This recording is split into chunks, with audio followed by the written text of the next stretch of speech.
Hey guys, what's going on? It's Eli, back with another review video, and yes, that's right, you read the title, and you know exactly what it is that I'm reviewing, and as was teased in the last review video, yes, and seeing as how this one DreamWorks animated film is celebrating its anniversary. And yeah, because especially, it was after, say, Shrek 2, when DreamWorks Animation would really kick off, officially and from there on, doing computer animated feature films. And this being the next one after Shrek 2, where, again, they would officially begin just doing computer animated films. And, yep, I gotta say, because, man, do I have so many memories, and I'm sure, yeah, the same goes for all of you, when it came to this one DreamWorks animated film from 2005, that, of course, being Madagascar. Yes, Madagascar. And 2005 was a big year for DreamWorks. I mean, we had this, and we also had, a couple of months later, Wallace and Gromit, The Curse of the Were-Rabbit. Yeah. So Madagascar, the first things I have to say about the first Madagascar film. Well, first off, I do remember, and I have vague memory of seeing this movie in theaters. Like, I of course know, and remember that, and when my parents have told me and reminded me that we did see Madagascar in theaters, the only memory I have when we saw Madagascar, and I was only 4 years old when this came out. So old! But my point being is that the only memory I have when seeing this movie is a little bit of the end credits. That's it. I can't remember anything else. We've been there, of course, One thing we could remember when we were very young, just, yeah.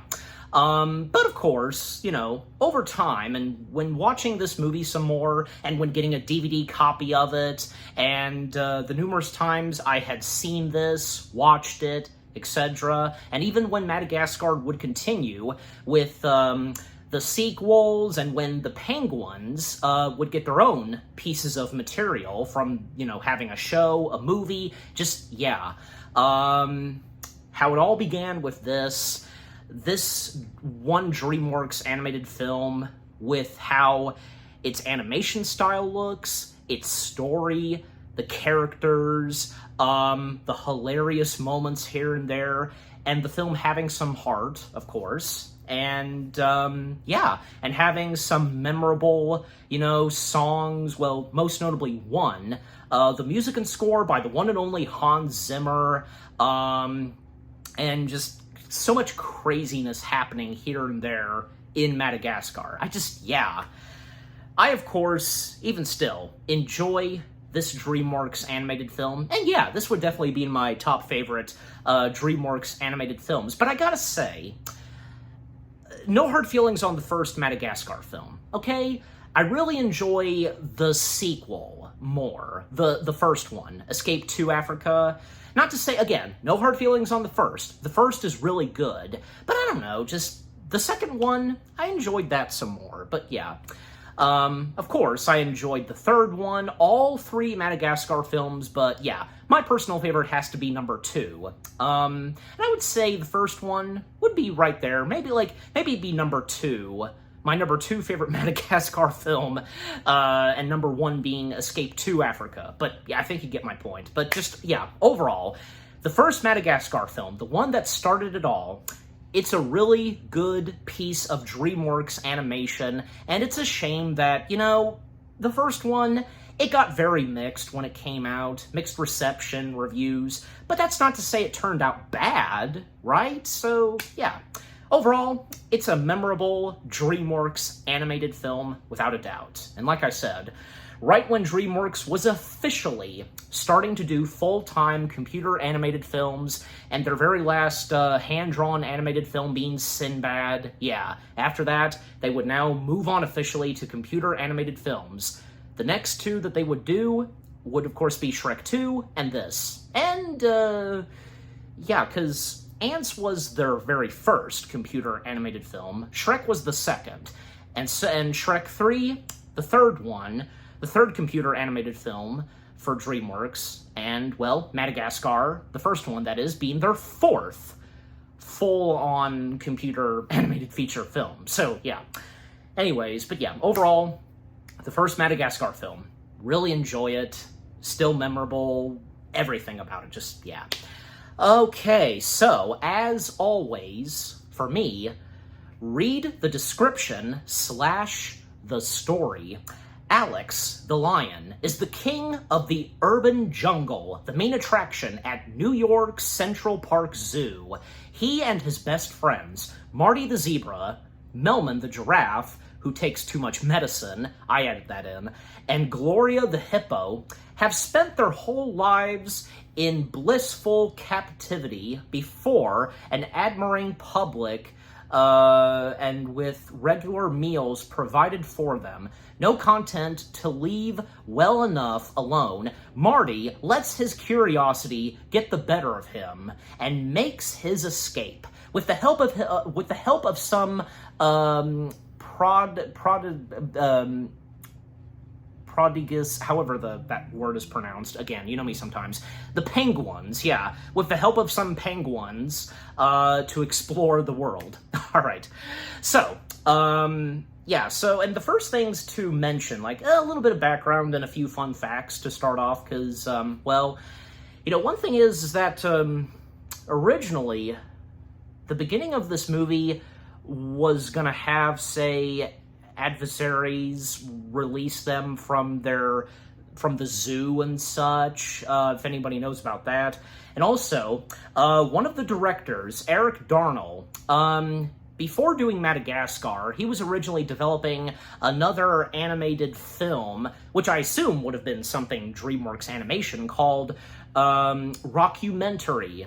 These penguins would become musicians, but unfortunately, the project of his never got underway, it got canceled, and so when he moved on to Madagascar, well, he would incorporate the penguins and put them, you know, in Madagascar, turning them from rock musicians to spies, and from there on, yeah, they would become memorable characters of Madagascar, memorable DreamWorks animated characters right next to, say, Puss in Boots, the Furious Five, yeah, don't you agree? And also, the original group of, you know, 4 animals, you know, lion, hippo, zebra, giraffe, well, it was, like, from the beginning, it was a lion, hippo, and a zebra, but before a giraffe, at one point, and I guess he still would have been named Melman? I don't know. Before he was a giraffe, it was supposed to be an okapi, but because apparently, and I guess at that time, nobody knew what the heck an okapi was. Seriously? Like, surely you would know, right? What an okapi is, even as of now? They changed it to, you know, from an okapi to a giraffe. Yeah, of course everybody would know a giraffe, and yeah, and I think we'd all be glad that it was a giraffe in the end. And, which, by the way, especially at the time of this movie, at the actual Central Park Zoo in New York, the Big Apple, no lion, no hippo, no zebra, no giraffe at the actual Central Park Zoo. I mean, you would think by now that even after the movie's release, they would have some of those animals in the Central Park Zoo, but I don't know. Maybe it depends. Golly, especially a lion, because, you know, if you look at the Central Park Zoo, it's not really, I don't know, I mean, it's not really that massive, like a grand zoo, like any of those that you have gone to, and I have as well, just, you know. Anyways, but yeah. And also, I also heard this, that Jeffrey Katzenberg, he was disappointed in the third act of the movie. Why? I mean, I don't know, because what's wrong with the third act of the film? It turned out good, but, you know, the whole film itself, but, yeah. And also, Another original thing that was supposed to happen in the first Madagascar film, Gloria, the hippo, would have been pregnant, and at some point in the movie, especially on Madagascar, she would have given birth, and Melman would have become a father, I guess you can say, fathering Gloria's child. I mean, you know, because that would have been the start where, you know, a romantic relationship between Gloria and Melman would have occurred, but that wouldn't happen until, say, the first sequel and from there on, but yeah. And I think that probably would have been too much. Had Gloria been pregnant and having that been kept in the final film, probably for the best. Yeah, turned out fine with that, without that being included, but anyways. But yeah, so that's some background and fun facts I have, so, you know, to mention. All right, but getting into the film itself, because, yeah, the way the movie opens, an interesting way to start off, because, you know, we have this chorus, and we see Marty, the zebra, of course, him being the first character we see, swinging and calling out like Tarzan, and the chorus that we heard singing are these penguins. We get the title, Marty's having the best time of his life, you know, after swinging and spinning, and he's running through a grass field, and then a lion pops out, you know, and sneaking up towards Marty, and it's Alex. And, yep, the voices of Marty and Alex. Marty the zebra being voiced by Chris Rock, and Alex the lion being voiced by Ben Stiller. Yep. And basically Alex popping up and, you know, surprise, right in front of Marty, and he was daydreaming, yeah. And we see them in Central Park Zoo, and today is Marty's 10th birthday. Yep. And Alex having a little surprise for him, something stuck in his teeth, Marty investigating, and it's a snow globe that has Alex to it, yeah. And Marty, he appreciates it, and he sits it with a bunch of other Alex merchandise that he has, and Central Park Zoo is about to open, and when the bell tolls, yep, that's when the zoo is about to open. Alex is gearing up and ready for, you know, the audience to come in, and waking up, say, Gloria, the hippo, being voiced by Jada Pinkett Smith, Will Smith's wife, by the way, and, you know, even a year before doing Madagascar, her hubby would be a voice in a previous DreamWorks animated film, and oh, yeah, because how did I forget? Well, technically, yeah, Madagascar would be the 5th full-time computer animated film of DreamWorks Animation. The 4th and previous one being Shark Tale. So, yeah, my bad. Yeah, because Will Smith, of course, voicing Oscar in Shark Tale. So, yeah. Nice to see that just a year after, his wife would do a voice in something DreamWorks. Nice to see. And Melman, the giraffe, who is not sick, and according to Alex, it's all in his head. Melman being voiced by David Schwimmer from Friends. Yep. And of course, the main voice cast of those group of animals, they do not disappoint.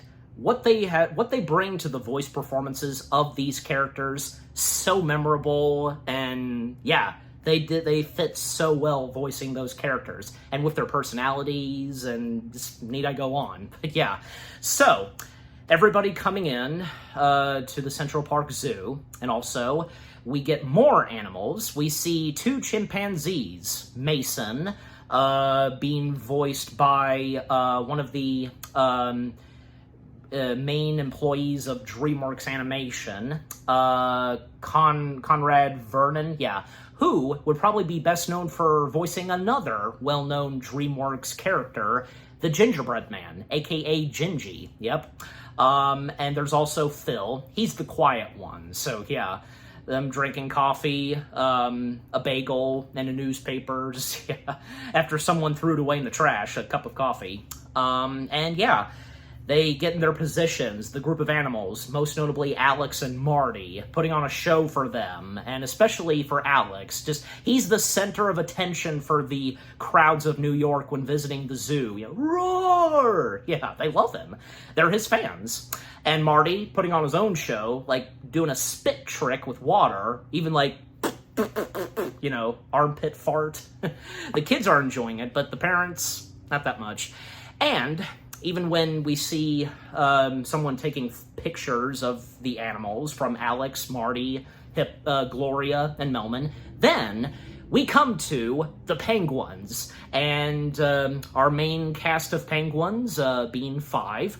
We have the leader of the group, Skipper, being voiced by one of the other directors of Madagascar, Tom McGrath, I hope I'm pronouncing his last name right. Yeah.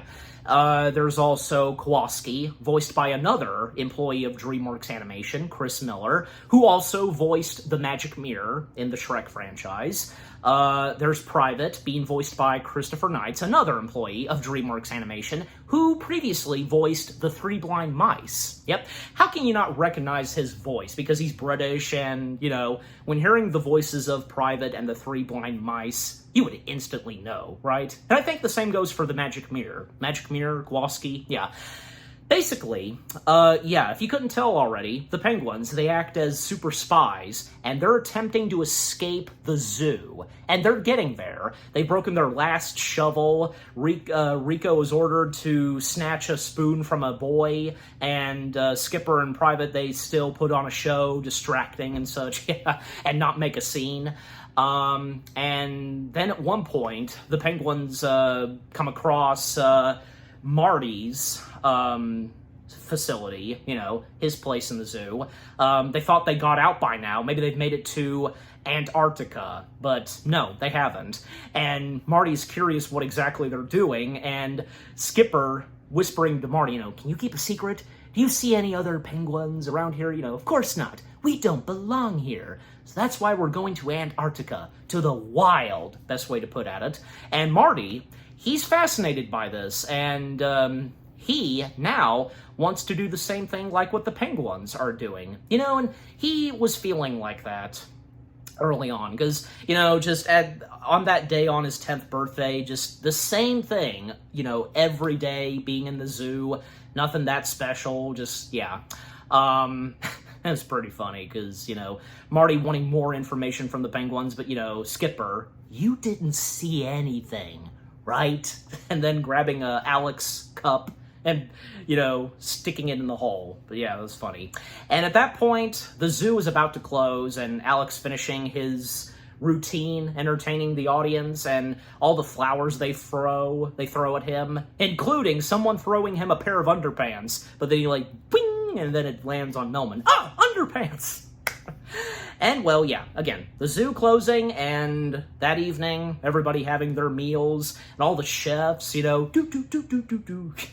They're all singing and such, and all of their dishes. Marty gets grass, Gloria gets a lot of, like, fruits, vegetables, whatever, you know, and Melman, he gets a lot of medicine. I'm in heaven. And as for Alex, one of his favorite dishes is juicy steak. And later that evening, and when everything's quiet in the zoo, they're celebrating his 10th birthday. Marty's birthday, that is, of course. One of Marty's gifts is a rectal thermometer. It turns out it was Melman's first thermometer, and he gives it to Marty. You know, he finds it gross. I mean, wouldn't you? And then Melman, Alex, and Gloria, they start to sing a song that they've been rehearsing for a long time, one after the next, singing the next lyric, and, you know, happy birthday to you, you live in a zoo, you look like a monkey, and you smell like one too. Yeah, so, and even Mason and Philip, how they react to that, and Philip, he just like, funny. And Marty making his wish, blowing out the candles, and he doesn't want to share his wish because that's private, but he does share it to them anyways, wishing that he can go to the wild. They're flabbergasted by this, they're surprised, and, you know, Marty telling them that the penguins are doing it, so why can't he? And Alex making it clear to Marty that the penguins are psychotic. In a way, they kind of are, but they're very intelligent and smart. There's no denying that. With what they do and how they just instantly can take care of anybody that gets in their way, you know, especially the humans. And when we see that very later on in the movie. But yeah.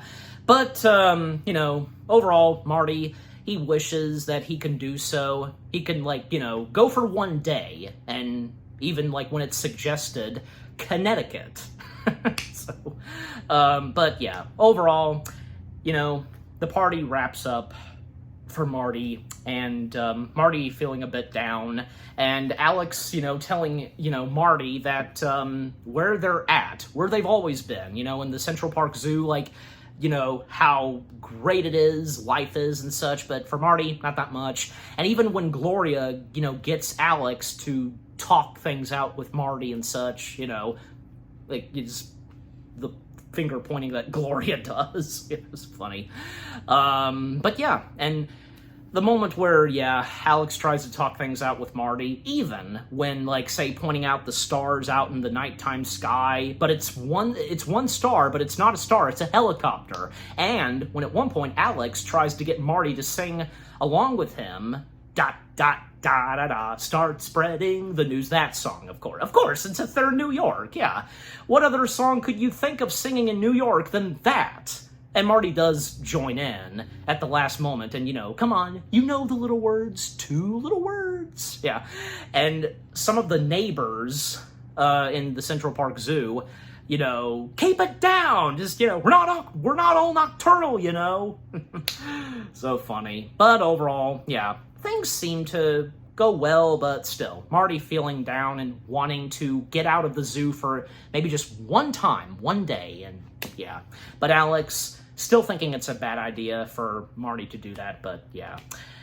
And when, Alex preparing to go to bed, and, because the light turns on, and then the ambulance, if I'm pronouncing that right, they forgot to turn it off. Marty taking care of it. It goes from the sounds of, like, say, a jungle to traffic and chaos happening. That's Alex's liking. And later that evening, transition, the clock changes, and the time has gone by late in the evening, and at one point, when we cut back to Alex, he's dreaming about juicy steak, he's sucking his thumb. Melman pops in, and he wakes up Alex and notices, you suck your thumb, and Melman's trying to get out, telling Alex that Marty, he's disappeared. And when Alex, Melman, and Gloria, they all get up, and because Marty's nowhere to be seen. And, where would he go, asks Gloria. And then it occurs to Alex, Connecticut! And, he wouldn't, says Gloria. What are we gonna do? We gotta call somebody, says Melman.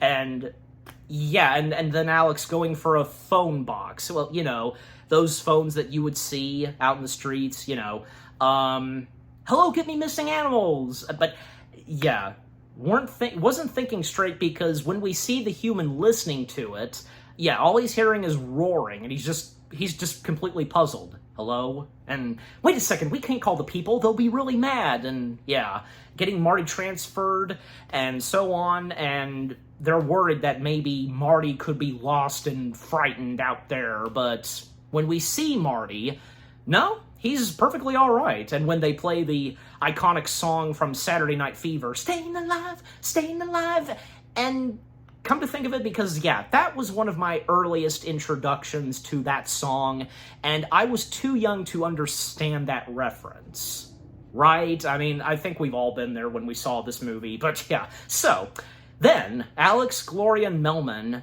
they escape their habitats. Habitats, that's the word I was looking for. And Melman, he's in shoe boxes,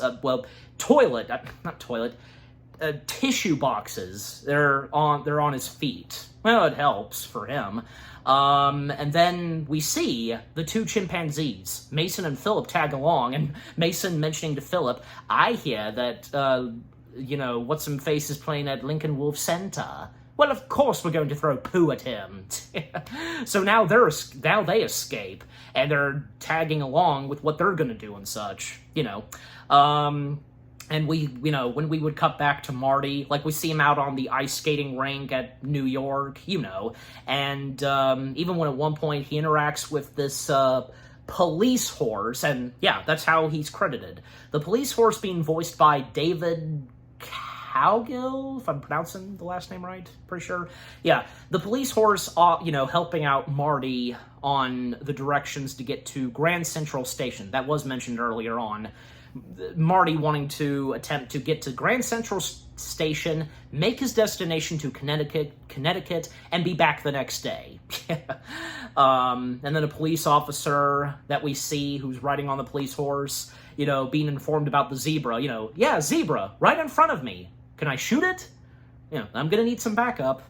Can I shoot it? Well, maybe tranquilize it for one thing, not actually kill Marty. Also, speaking of which, it is mentioned early on about, Marty not knowing, if he's a white, striped zebra or a black striped zebra. Yeah, and when, it's brought up very later on in the movie, and how it would be brought up yet again, most notably in the first sequel, yeah. And when coming back to Alex, Gloria, and Melman, their destination, going through New York, making their way through the subway, they almost get hit by a subway. Even at one point, Melman was in the bathroom, and he thought that they were giving out free mints. Not exactly. Good lord, even the other DreamWorks animated movie, Home, did that same kind of joke too. That's so good. If you know what I'm talking about, and anybody that has seen Home. Yeah. Okay, anyways, so, again, them making their way down to the New York subway train station, getting on a subway train, and, at one point, Alex notices a newspaper, a terrified human, covering himself, and noticing on the newspaper that, What's-Him-Face lost again. That joke. And what are you gonna do, says Melman. And then getting off the station, they've made their way to Grand Central Station. Melman at one point gets his head accidentally caught in the subway train doors, but yeah, even knocking over a blind man's drum set. And yeah, making their way and people panicking, because yeah, Alex. But then, the old lady, being voiced by Alyssa Gabrielle, if I'm pronouncing that right, yeah. This is the debut of the old lady and who we would see yet again in the first sequel, and we see a lot of her. I'm pretty sure that, yeah, no doubt that she was a memorable character in the first Madagascar film, and how she would become the main antagonist, technically in the Penguins of Madagascar Christmas Caper. Yeah, if anybody remembers that. How can you not? Oh, my mom especially loves that, but anyways. So yeah, the old lady taking down Alex, even having pepper spray. Lady, what is wrong with you? You're a bad kitty. And they find Marty. Alex tackles him. Even Marty tells them that he was going to come back the next day. Yeah, but I don't think Marty would have quite understood and realized had he had done that, he would have not been able to make it back the next day. Yeah, and Alex being upset towards Marty. But then, all of that is interrupted when a huge police force shows up, firefighters, even the blind drummer pops in, just, with his drumsticks. He's pissed off. And the old lady, too, the close-up of her. Just, yeah. And then seeing the penguins, we've been routed out, boys. They put their fins up, yeah. I like how, Skipper and Rico, they're worried, no, they're not, because they have, tough looks on their faces, but for, say, Kowalski in private, they've got worried looks, just, yeah. And by the way, Rico, he's the only one that does not have a speaking voice. And for that matter, because, he doesn't make any noises at all, really. I mean, there's one moment where he hacks up something, but until I get there in a moment. But, yeah. But Rico would get a voice in later Madagascar materials from the Christmas Caper, the Penguins show, and even, say, the Penguins' very own movie. And a few voices that Rico had, but, yeah. But pretty much, yeah, the only time that Rico does not have a voice is in the first 3 Madagascar films. That's it. Yeah. Occasionally he would make some noises, maybe just most notably hacking, but that's about it, really. Yeah, he's pretty much an entire mute in the Madagascar trilogy. But anyways, so yeah. So by this point, again, police force showing up, everybody, and yeah, they've been caught. And even the monkeys, we see they got some money, guns are pointed at them, and a trench coat they were wearing, and Mason saying to Phil, if you have any poo, fling it now. And Marty trying to make an impression on the officers. Good evening, officers. But Alex, thinking he's got this, he tries to talk things out with the policemen and everybody. Hey, how you doing? And someone with a tranquilizing gun pops in, terrified, and even at one point the old lady kicks Alex in the crotch. I've got him! But ultimately, yeah, it's not working out, especially for Alex trying to, you know, keep things together. And yeah, he gets tranquilized in the butt. And I guess it's like Alex's very own version of being, you know, high. Because, yeah, what the tranquilizer did to him. Seeing weird images, and we hear the Candyman play. But it's still pretty funny. And when he wakes up, he finds himself in a crate, about to be taken away from the Central Park Zoo. There are protests who, you know, still love and support Alex, but even when when Alex, from his point of view, reaches out, hey, can you help me out? Everybody, you know, scatters, and tranquilizing darts shoot. He gets one in his paw. Aw, man, and here we go again. And then when he finds himself this time when he wakes up, well, yeah, he's in a box, and he's being shipped. He understands what this is. And then when we see that it's not just him, Marty, Gloria, and Melman, they too being shipped as well, and this being a zoo transfer, and Alex taking this out on Marty. You bit the hand, Marty, you bit the hand. I don't know who I am. I don't know who I am. Just, it gets a bit out of hand at first. And then when we see the outside of the box, and we see the boat transferring them, well, we also then see the penguins and the chimpanzees. And Skipper asks Kowalski, progress report, and Kowalski's unable to read out what, it says on their box, the zoo transfer thing. And Skipper turning to the chimpanzees. You, higher mammal, can you read? No, Phil can read, though. Phil, and yeah, Phil, who's also quiet, the other quiet character of Madagascar, doing sign language, and Mason can understand, and yeah, ship to Kenya, Wildlife Preserve, Africa. Africa, that ain't gonna fly, says Skipper. And then Rico hacking out like a paperclip or something, and, unlocking the lock and such, and then they start to take over the boat, knocking some of the crew members, even the captain, who was listening to his jams, and he was drinking coffee, and just, now the penguins have full control of the boat, and they're trying to still make their destination to Antarctica. Private at one point is having trouble with the codes to get access of the ship to steer, because, well, it's obviously on automatic. And navigations, Kowalski's having trouble with that.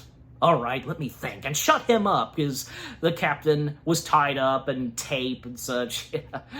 But finally, Private, he has full control, and now the boat is now in control of them and where they can steer. Let's get this tin can turned around, and thus they turn it around. They were this close to making their way to Madagascar, but because the penguins took over, But this also causes the cargo with our four main animals to be knocked over and fall into the ocean. They're lucky that those crates, they can float. If they were steel and metal, they'd be in a lot of trouble. But Alex, he's drifting away, while Gloria, Melman, and Marty, the three of them are being drifted away on the other side of the ocean. So Alex is separated from his three friends, and and then later on we see Alex, tucked in and just, in the corner of a box. He wakes up, and because the crate is, tipping over and such, and, well, he finds himself on a beach side, onto shore, and seeing giant trees, and he's terrified at first, and there's nobody around him, and, Marty, Melman, Gloria, anybody, hello, and he's a bit terrified of the water, because, geez, and then the next day, because he's exhausted and just, saying their names, even saying Regis and Kelly. Is that a direct reference to Kelly Ripa and Regis Philbin? Why would it not be? Because by saying Regis and then Kelly, come on, I guess so. But anyways, well, besides, I mean, the late Regis Philbin and Kelly Ripa, their show, taking place in New York, so I guess, but anyways. However, at one point, Alex hears a voice, and he recognizes that voice. It's Melman the giraffe, helping Melman get out of the box, and even at one point using a tree, so funny. And then at one point, just when Alex was about to, Melman spots another box/crate coming up to shore and pointing out to Alex that it's Gloria. Turns out, it is Gloria.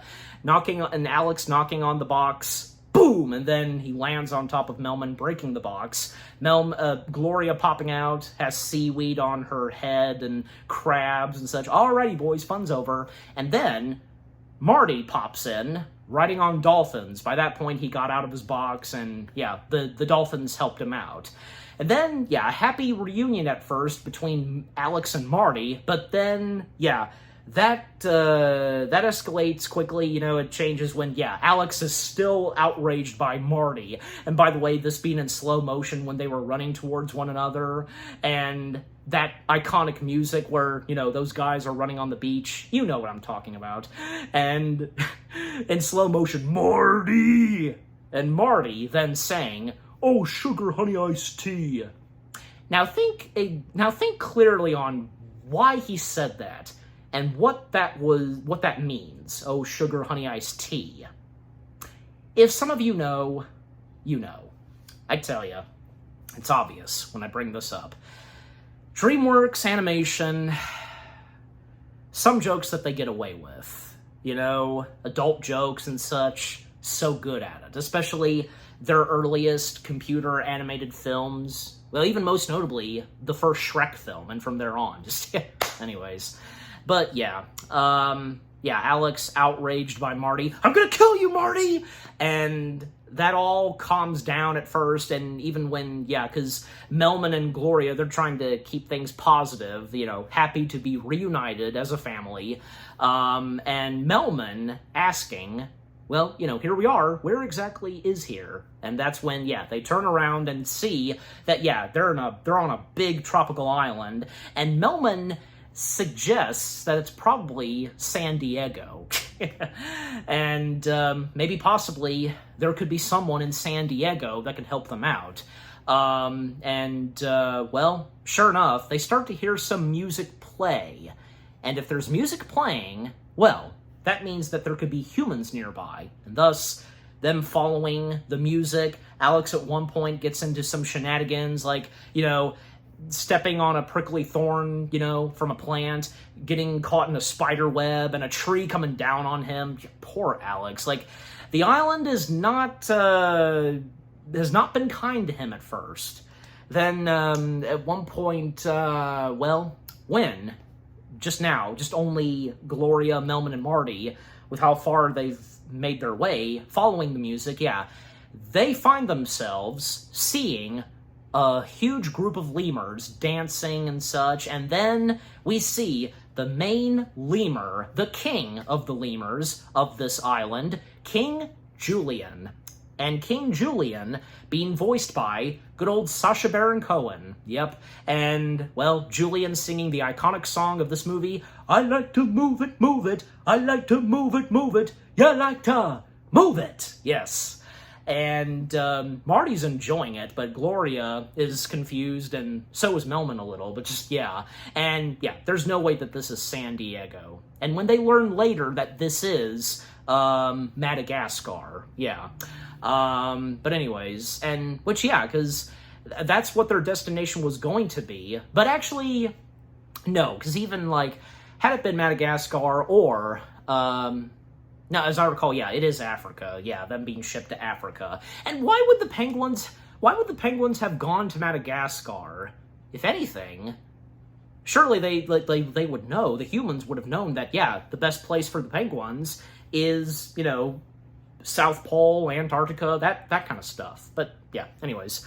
So yeah, the party going on, I like to move it, but that is all interrupted when even after Gloria notices that Alex is nowhere near them, they close the, the giant leaves, well, the lemur's party is completely interrupted when the Fusa emerge, and, the first Madagascar film technically had an antagonist, well, that being the Fusa, but not that much of the Fusa in this movie, but yeah, they were kind of antagonists of this film, especially at a certain point, yeah. But yeah, the Fusa being a huge problem for the lemurs, and yeah, the Fusa invading their party, they scatter, except for one lemur that didn't make it, and he's going to be the lemur, the Fusa's dish, and that being Mort, and Mort being voiced by good old Andy Richer, yeah. Best known for being, Conan's, sidekick on his talk shows. You know what I mean? Just, yeah. But anyways, so Alex does finally show up, and, when seeing the Fusa, he interacts with them, and then, at one point, Gloria, Melman, and Marty, they notice a spider's crawling on Alex's back, and when Alex turns to see the spider, well, the spider's friendly, at least, and when the spider says, well, howdy do, and the spider being voiced by David P. Smith, yeah, he also voiced lemur number 2, yeah. Also, while we're on that subject of the lemurs still, another lemur who has a name is Willie, yeah, Willie the lemur, and he was voiced by Cody Cameron, and who apparently, Cody Cameron, who was one of the main head of stories at DreamWorks, kind of still is. I don't know, because apparently when I read the trivia of the first Madagascar film on its IMDb page, always have IMDb, handy, especially when doing these reviews. Apparently Cody, especially after, say, Shrek 2, he left and resigned DreamWorks, and, well, I mean, when looking at his IMDb page, he is listed and credited for doing storyboard stuff and such on a few other later DreamWorks films, even after he supposedly left, like, say, the next Shrek movie, which being Shrek the Third, Over the Hedge, and I think, yeah, Shark Tale, but, yeah. But, and most notably, he always came back voicing the characters that he voiced for the Shrek franchise, or any other voice that he does, and, yeah, I don't know, and if you guys happen to know this by any chance, yeah, but, that was pretty interesting. But, obviously, he must have come back to DreamWorks Animation later on, because future DreamWorks animated films that he would work on, like, say, Puss in Boots, The Last Wish, like, yeah. So I'm guessing, and I think it's an obvious indication at a certain point he did come back, but, alright, anyways. So yeah, he voices Willie the lemur, and, well, yeah, he must have, and obviously, because he worked on this and done the voice of Willie before the decision he made on departing from DreamWorks Animation for a time being, but yeah. So, back to where I was on, when Alex gets the spider, yeah. And this causes the Fusa to run away when Alex, acting crazy. And technically Alex saved a little Mort. And the lemurs, shocked by this, even when they see Gloria with a stick trying to, kill the spider, but the spider got away. And they're wondering who they are, where they came from, and even especially not Mason, Maurice, yeah, Maurice. Most notably, Maurice is, not really sure on them. Most notably, Alex. He's very suspicious and concerned on the lion, which being Alex, and Maurice being voiced by good old Cedric, the Entertainer. And Cedric the Entertainer, we all love him, and he's great at doing voice acting. And before doing Madagascar, another previous well-known animated film that he was a part of, that he did a voice, was the first Ice Age film. He was the voice of Carl, one of the rhinos, you know. Carl, easy, Frank. Yes, he's Carl, so yeah. And, of course, because how can you not recognize his voice? You know, voicing one of those rhinos. Him and Stephen Root. Anyways.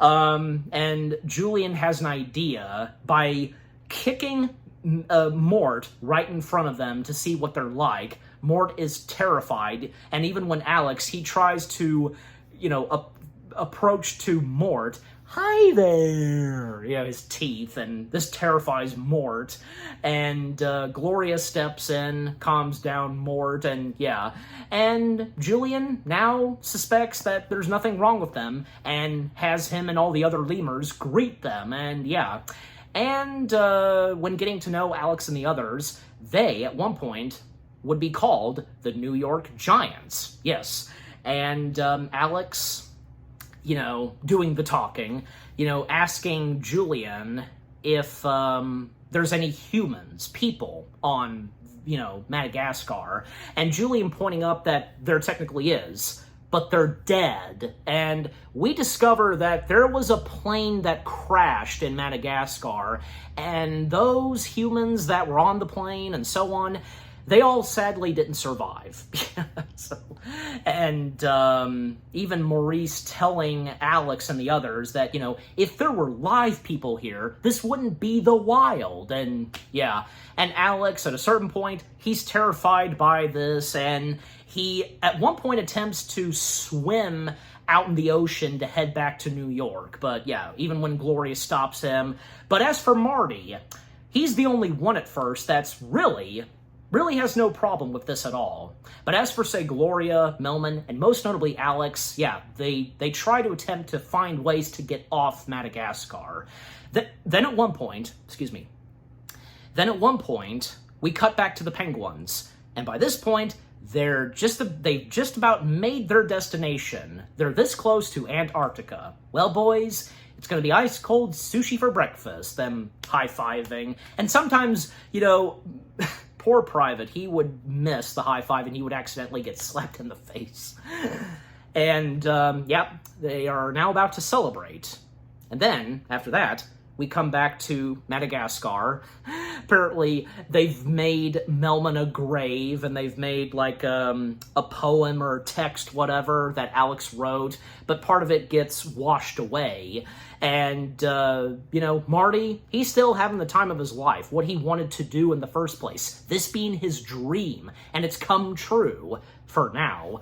And Alex, he basically makes, a line, you know, one half where they have one half of the beach themselves, while Marty has the other half to himself, you know, the fun side. That's Marty's.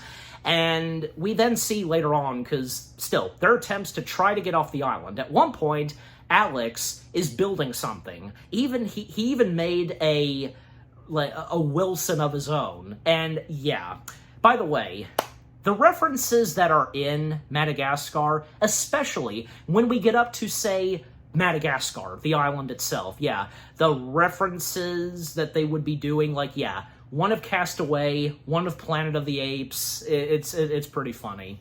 And yeah, because what Alex was building, and Gloria was the model, well, he built a version of the Statue of Liberty. Yeah, out of bamboo, trees, everything. And Melman, he was trying to make fire.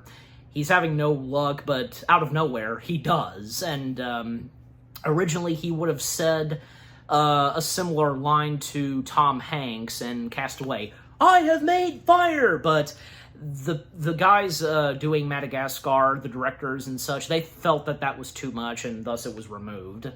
I don't know, I mean, would have been fine, but I guess, yeah. You want to be careful on not doing too much jokes and references, right? So, yeah. But yeah, and when Melman realizes that he's made fire, he panics and accidentally causing the Statue of Liberty that Alex worked on all day, it burns up and making a jump, and Gloria was going to catch him, but yeah. And that's where we get our Planet of the Apes reference, where Alex, "You maniac!" And yeah, seeing the burned Statue of Liberty, and Alex, not cursing, instead says, "Darn you! Darn you to heck!" And yeah, and by this point, Melman asks, "Can we go to the fun side now?" Because, yeah, Alex is getting too out of hand. And now we would see Gloria and Melman go to the fun side. Yeah. And then we have a sequence where the lemurs, they have a meeting in the wrecked plane on the highest tree of their territory, and what to do about the New York Giants, and King Julian making suggestions and such, and maybe, possibly, Alex is the answer to protecting them from the Fusa, even when, yeah, the first time that Julian mentions the Fusa, they go into a panic, even one lemur, and if it is Willie, if not, I'll have to go back and look, but yeah, one lemur pulls out a book saying, "It's a cookbook! It's a cookbook!" to serve lemur. If you know that reference, that being a reference to the Twilight Zone to serve men. Yeah, and that's another thing, because yeah, not only that being another reference in the first Madagascar film alongside with, say, Planet of the Apes, Castaway, etc., but apparently, in all three Madagascar films, I have to go back and look on the third one, because, yeah, only one Twilight Zone joke in each of the three Madagascar films. A Twilight Zone reference. Like, you know, we have to serve lemur, and in Madagascar Escape to Africa, when they're on the plane and Alex sees Mort out there on the wing, gremlin! You know that reference. But yeah, again, I have to go back and look and see what the Twilight Zone reference was on the third one. That's gonna drive me nuts, and I wish I would mention this in the review, but hey, it's one of those things. Anyways, but I'm sure you would know too. Feel free to leave it in the comments section what it is, if any of you know. But anyways, so yeah. So overall, King Julian suggests that, yeah, they should probably do something to thank the New York Giants, you know, in celebration and such. Maurice, he's still hesitant on Alex, and if possibly, Alex could be far more worse than the Fusa. Maurice is technically not wrong, and when he predicts this, what happens later, but until I get there. Then, later on, and to speed things up, well, by this point again, Gloria and Melman, they've now joined Marty on the fun side. Alex, he's all alone. He's now made a giant, you know, word saying help. And, yeah. Alex, of course, having no luck. Marty, he crosses the line, you know, offering Alex to come over to the fun side. But, you know, for Alex, he doesn't feel at it at first. All he wants is to just get off the island and go home. That's it. But eventually, and even after one of the giant letters, you know, breaks off, now it's hell. Now Alex, you know, what the heck? He now decides to head on over to the fun side. And even when he knocks on the door, you know, one of them whispers, "It's him. Who is it?"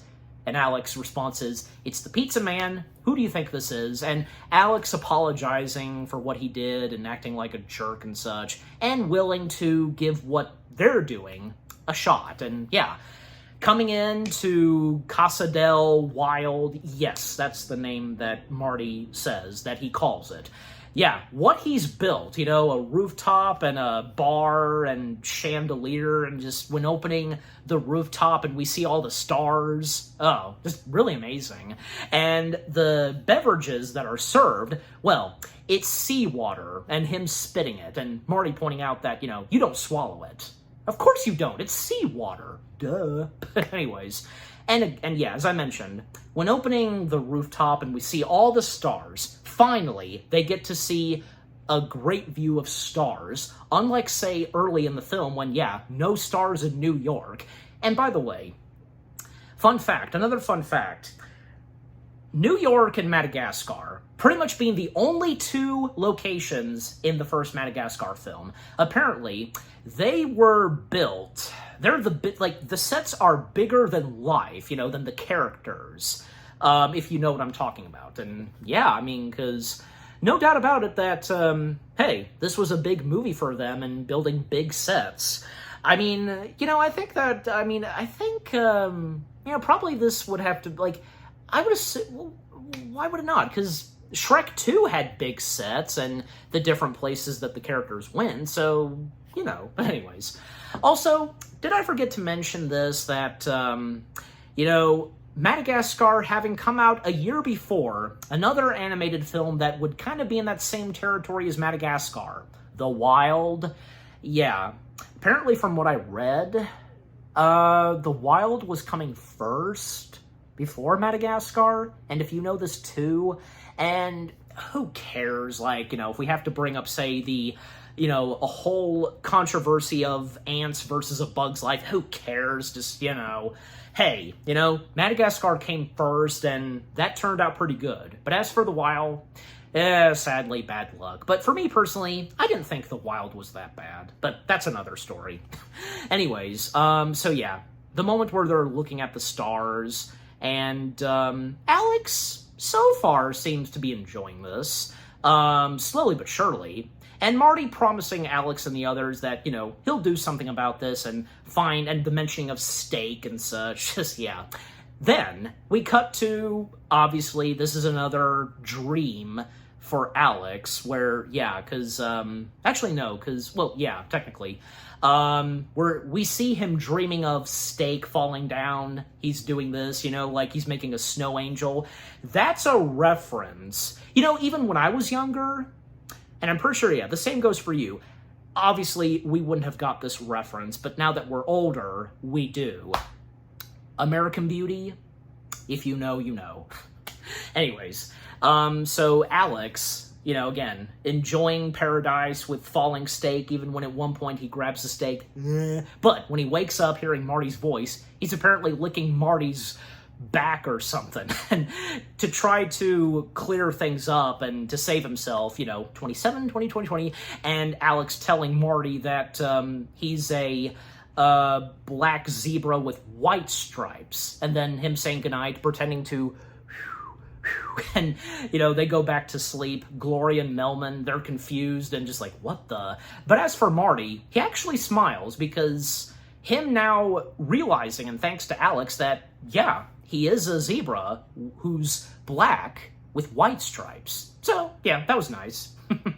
But anyways, then we see the lemurs. They've been watching over the four main animals, even, say, when they did notice what Alex did to Marty, and Maurice still being concerned, but Julian thinks that it's nonsense, and just, yeah.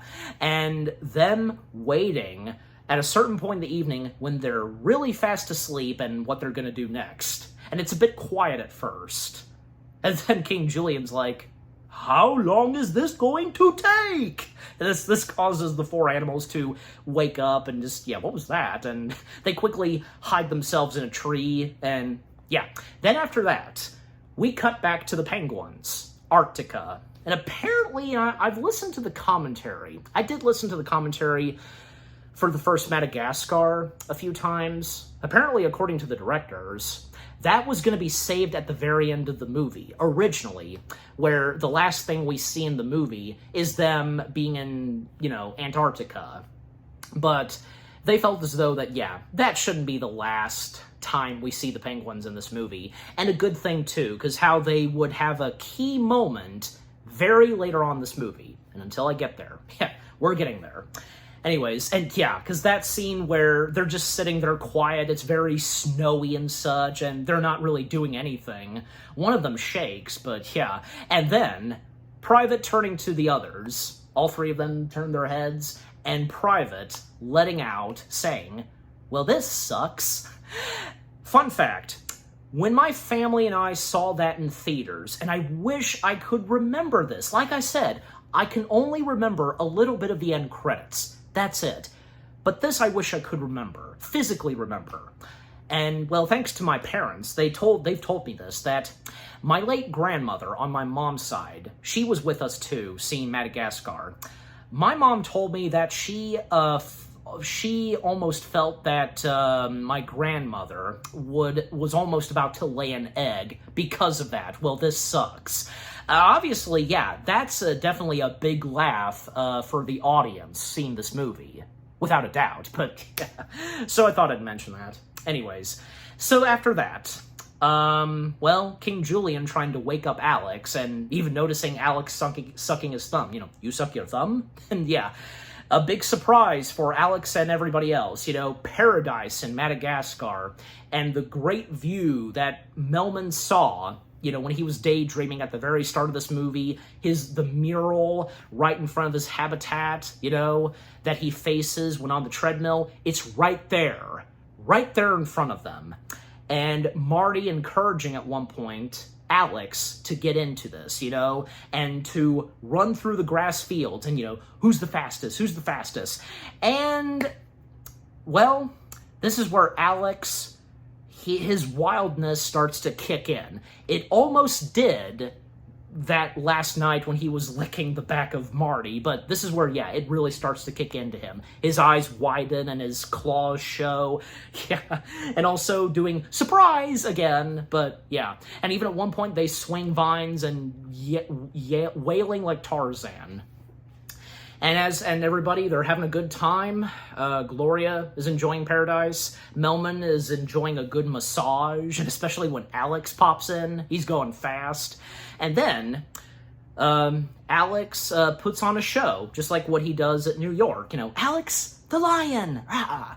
And Marty encouraging Alex to do his roar, do his signature, but he does the opposite. He actually lets out a lion's roar, and that's something new that he's done. Then he starts to show his claws again, and then he starts to vision seeing the lemurs as steak. Then at one point, Marty lets out a scream. Melman, Gloria, Maurice, and King Julian, both of them, all four of them, their jaws drop. Because, yeah, the shocking sight of Alex biting on Marty's butt. And Mort, he's the only one that's still cheering on, and just not a good time. Yeah, need to stop, Mort. Excuse me, you're biting my butt, says Marty. No, I'm not. Yes, you are. And they are shocked by what Alex has done. And, well, Maurice making it clear to King Julian, as well as Gloria, Marty, and Melman, that Alex, he's gone savage and so on. And, well, King Julian, he thought that his plan was going well, but again, Maurice setting Julian straight that his plan had failed, and King Julian gives in, and yeah, all hope is lost. You know, the Fuso will come back and eat us because we are all steak. I'm steak, me, says Mort. And, well, technically, from Maurice and to King Julian, them banishing Alex out of their territory, but Alex, he can't help but visually see everyone, including his friends, as steak. And Marty asking Alex the question, what? Come on, do I look like steak to you? Yeah. See, I told you. Wait, what? Oh, yeah. Then he goes savage. And another fun fact. This one I actually didn't know. Apparently, Alex's teeth would have looked very sharp and pointy, but those that were doing Madagascar, they ditched this idea because they felt that his teeth would have looked very similar. Had they gone with his teeth looking sharp and pointy, it would have looked similar to the xenomorph from Alien. So they just stuck with his ordinary teeth that we see. Yeah. Still turned out pretty good. Yeah. I don't know. I can't imagine how it would have looked if he had pointy, sharp teeth. Probably would have made it look scary and creepy, right? Jeez. But yeah, so Alex, his rage and wildness comes into him, and everybody makes a run for it. Even his three friends, and of course, most notably, Marty. And Alex was this close to grabbing and getting Marty, but thankfully, Maurice and King Julian, they threw coconuts at him? Yeah, just something, like melons, whatever, fruit on the island, they throw it at Alex, a bullseye, Maurice. Thank you. And yeah, Marty has run away far, and Alex no longer, visioning Marty as a piece of steak. And, Alex being normal, he comes back to him and realizing and asking himself, what is wrong with me? He accidentally hurt himself with his claws, and seeing that, and thinking to himself, oh no, it's true, I'm a monster. I gotta get out of here. But no, it's just the wildness in Madagascar, sadly, it got to him for now.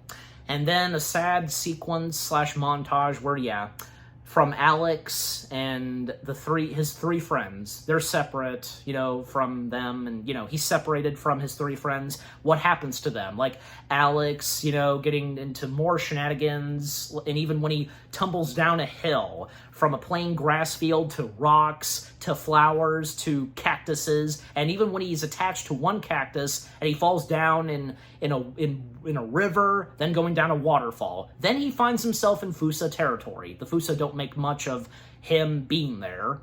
And when we would cut to, say, Marty, Gloria, and Melman, well, what's happening to them? They're witnessing different various animals on Madagascar getting into shenanigans of their own. Like, I think, yeah, like a hummingbird, like, getting eaten by a plant.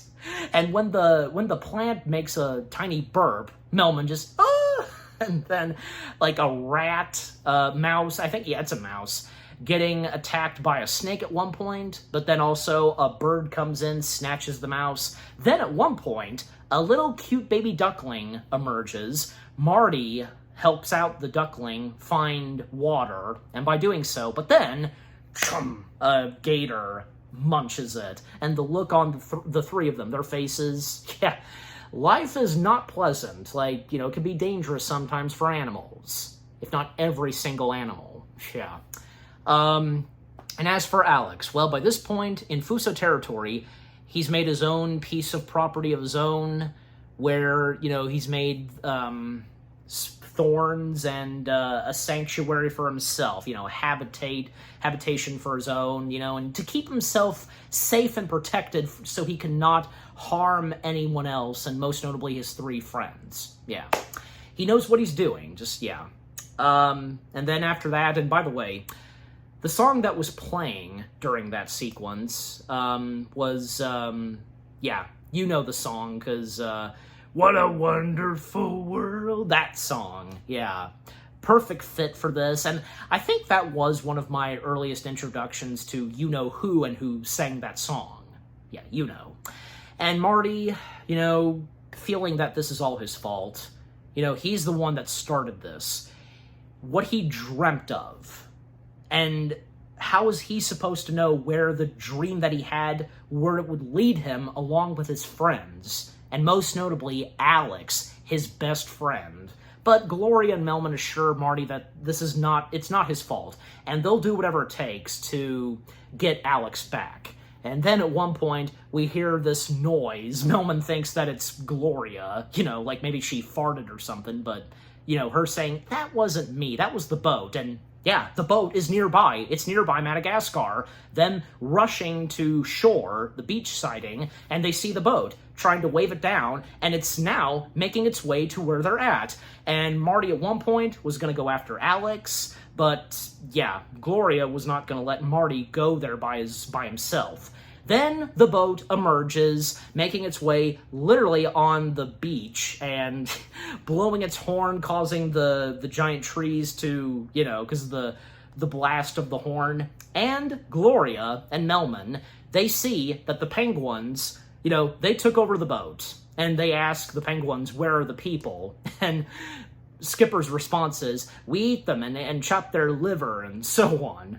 A short pause. Then Skipper's like, gotcha, didn't I? Just kidding with you, doll. The humans are fine and well and such. And telling them that they're on a small boat making their way to China. So, of course, the penguins, sparing the humans' lives, of course, but just by disposing them, just having them go to somewhere else. Anyways, so now that the penguins have arrived, and this is more like it for them, they like this, then Gloria notices that Marty is nowhere to be seen. Yeah, because he ran off to go and find Alex. And the penguins, they step in to help out Gloria and Melman with this situation. And yep, we're getting near the climax, and when we see Marty again, he must, because I think it's obvious, yeah, he went through the same thing that Alex went through, because a cactus and going down a waterfall, yeah. But when the Fusa emerge, yeah, dinner time for them. And when we cut back to Alex, he has another dream where he sees the citizens of New York, not as humans, but as steak. And when he hears Marty's voice, yeah, Marty is trying to get Alex to snap out of it. But Alex, well, he's not able to, and telling Marty to back away because, you know, he doesn't want to hurt him, even when he almost lunged at him. But he quickly caught himself from doing that, yeah. But Marty, he's not giving up, even when he sings that song that Alex sang to him at New York, you know, start spreading the news, and, you know the little words, 2 little words, yeah. But then the Fusa emerge, they chase after Marty. We see a look on Alex's face, just, you know, like, what's he about to do? And now that Marty's getting chased by the Fusa, and Marty was almost about to get eaten by the Fusa. But thankfully, when Melman steps in, swinging like Tarzan and letting out the Tarzan call, saving Marty, they hit a rock, and Gloria's there. They make a run for it, and apparently this is part of the plan. Then we see the penguins emerge. Yeah, they've got this from here. Fusa, halt, says Skipper, firing off a flare gun. And yeah, it goes off, and there's a little parachute, and the Fusa going, Fusa, ah, Fusa. and then they're crawling, and, well, because they set up a wheel and a pole. Come and get it. A private pretending to be the dish, you know, for the Fusa, with whipped cream on top of his head, and to top it off, a cherry. And by spinning it, yeah, causing to knock out the Fusa. But more Fusa emerge. There's too many of them. Even when Gloria, Melman, and Marty, they try to take on the Fusa. Even a little bit of a whack-a-mole. Yeah, Melman's the hammer, because the Fusa are in this log, and just, yeah. But again, there's too many Fusa for them to take on, even for the penguins. And Skipper saying to his fellow penguins, it's been an honor serving with you. But when it seemed like they were almost about to be defeated by the Fusa, we hear a roar. It's Alex, and Alex saying, that's my kill, mine. Coming down, and it seemed like, yeah, he was about to first feast on Marty. And, well, the Fusa, there's nothing they can do. They just allow him to feast on Marty. Even one of the Fusa looks like the Fusa was putting pepper or something, sprinkling it on him. That was pretty funny. And, well, when Alex is this close to Marty, well, what Alex does next is, you know, psst, it's showtime.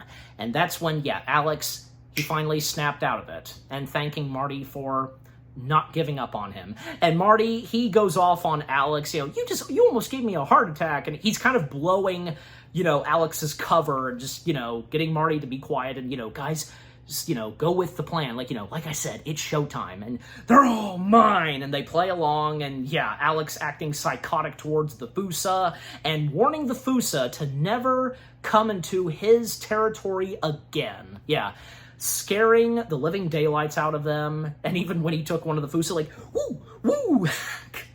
And yeah, they do run away / flee, and one Fusa that's still there, because Alex, all he does then is boo. So yeah, in the end, the Fusa are defeated, and King Julian and Maurice, they saw all this happening. Now they have, you know, much better respect for Alex, and yeah, being the hero this time. And Alex asking the question, so, what's for lunch? They're shocked by what he said, and then we see, and with the help of the penguins, cooking up a new dish for Alex to eat. Not steak, this time, it's fish. And when placing one piece of fish in his mouth, and, you know, he's chewing it, and what the review is, and King Julian at one point saying, "There's always plan B," and that being Mort. Golly, Julian. But thankfully, Alex, he thinks that fish is better than steak. Yeah, besides, Alex is a cat. Cats can't resist, and they love the taste of fish. Some of them, but yeah. So, overall, he likes it better than steak. Fish. And there's a toast given to Alex, most notably from Marty. And it's funny because showing, his band-aids, patches and such on his butt where Alex bit him. It was funny.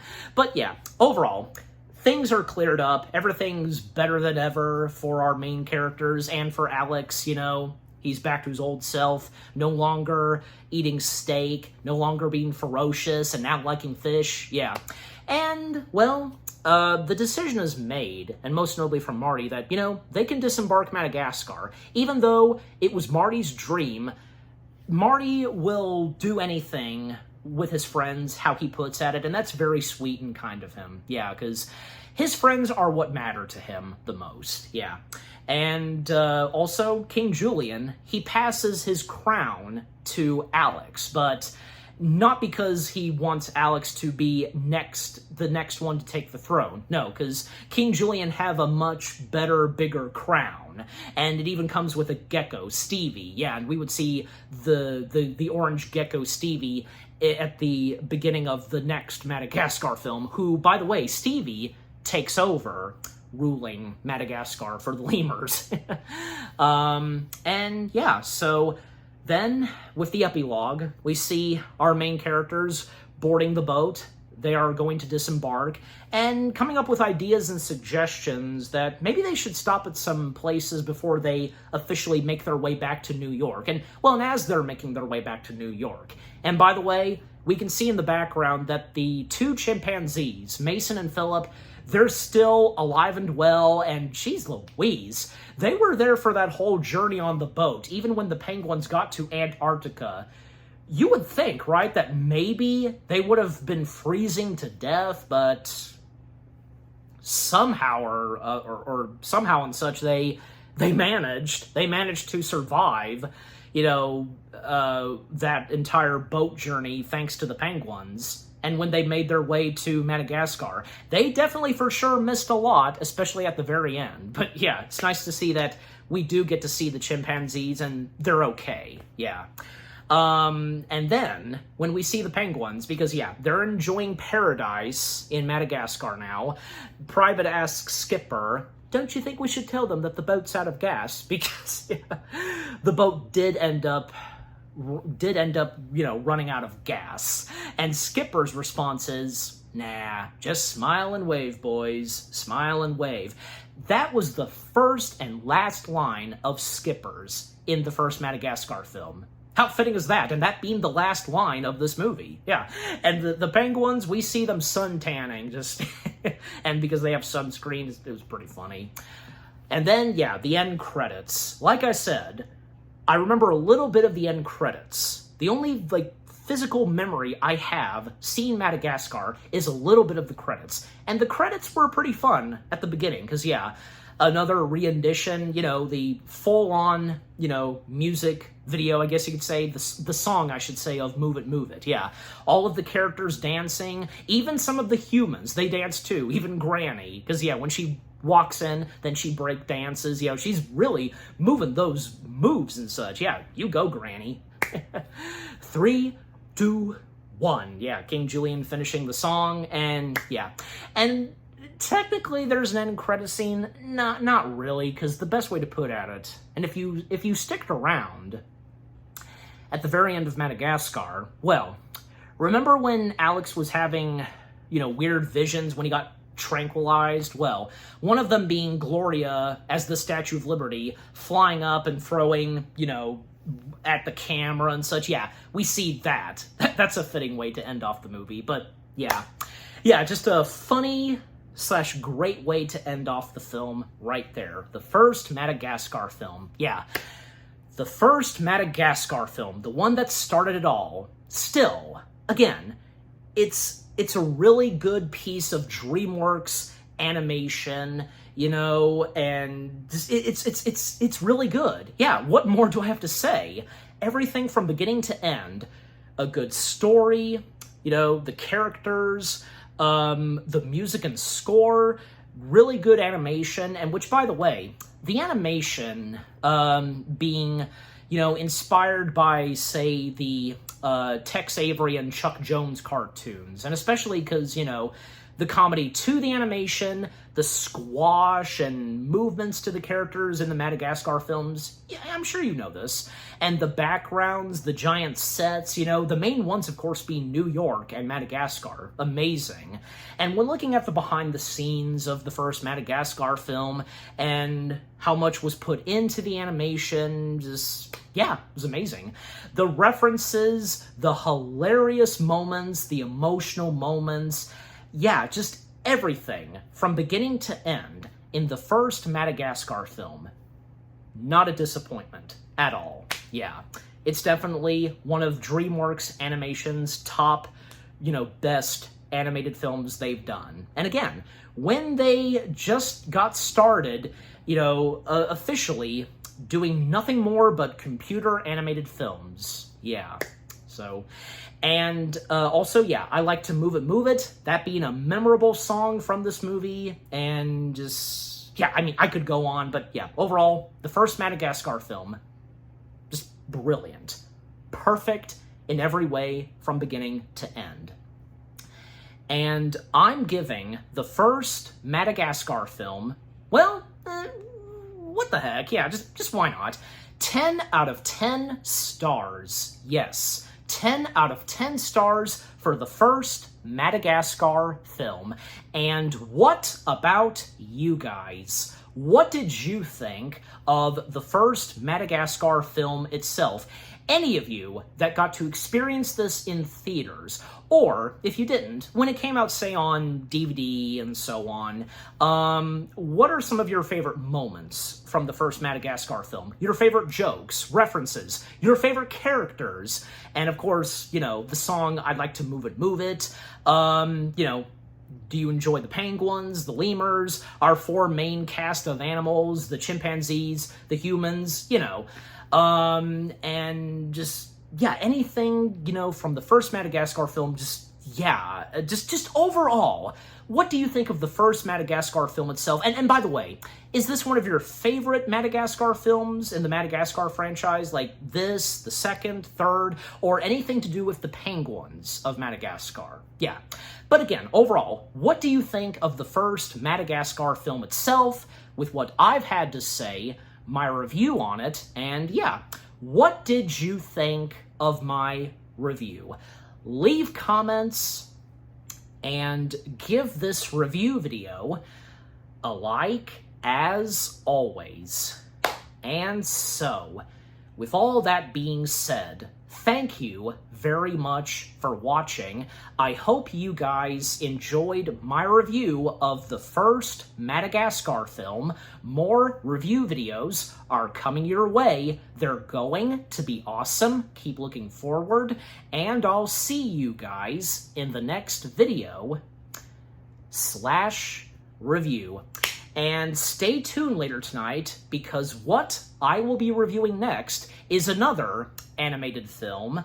The best way to describe it, it's an animated fairy tale film, computer animated, of course, with the worst CG. Yeah, and let's just say, to best describe it some more, if you know by now, Red Riding Hood is the main star.